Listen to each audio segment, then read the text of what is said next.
Mike, a crazy ending here at Liversedge, 2-2, your thoughts? I'm really disappointed, mate. I thought we were really poor. We were really poor.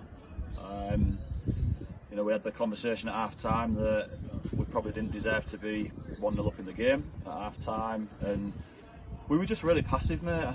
It felt like we thought we could come here and just win the game, and it proved difficult.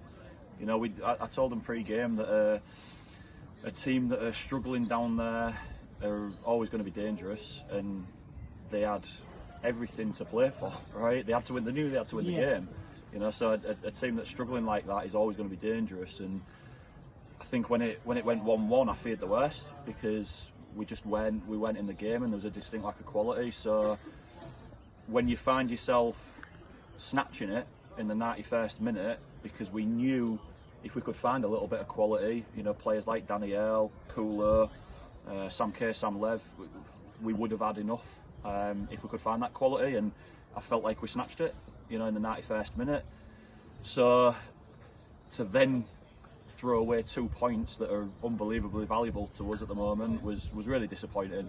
But we'd have probably walked away and said it's the scruffiest win we'd ever had this season.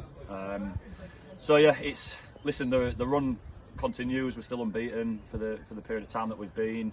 I think we'd have all had a little bit of an embarrassed face if we won that game 2-1. We've come out of it with a draw. It is what it is. I just think there was a distinct lack of quality from us as a unit today. Yeah, Liversedge did push us the whole game. Do you think Jack Hall saved the game for us?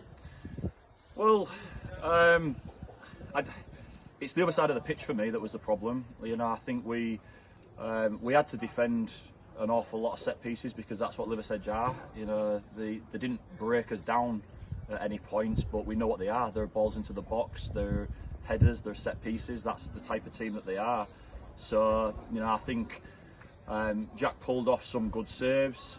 He won himself some free kicks by being one-on-one and doing what the goalkeepers do in those situations. But I think we had that distinct lack of quality to be able to get the ball down to feet, especially in the second half when they were pushing. 10 minutes into the second half, they were leaving 2-on-2, and we just didn't have enough about us to find good quality in those areas. So it's the other side of it for me. And then I think when we're 2-1 with 90 seconds to go in the game, we've just got to manage it better. Can we let the ball run out of play? Can we tie our laces? Can we do whatever we need to do to test the pressure of the football? I don't know. I just think we've been a little bit naive, and the ball's come into the box that we couldn't defend. So 2-2. Reflection on it, we've probably done well to earn a point today, because we just weren't good enough. Any injury concerns? No, I don't think so. Ahmed was just tight. He got a knock and it was a dead leg. Baz we was looking after, because we need him next week. We know we need him next week. So no, we haven't got any concerns in that front. Next week, back at home to Stocksbridge Park Steels. How are you looking to prepare for that one? We just need to get back to what we've been for the last 5 weeks. We've been really, really good. And Andy just said it to me in there. He said, listen, 6 from 7 is a tough thing to do. We've kept the run going because we've not got beat. We just need to change the attitude side of it to make sure that we're a really difficult team to beat at home next week against Stocksbridge, who are pushing. Mike, thank you for your time. Cheers, mate.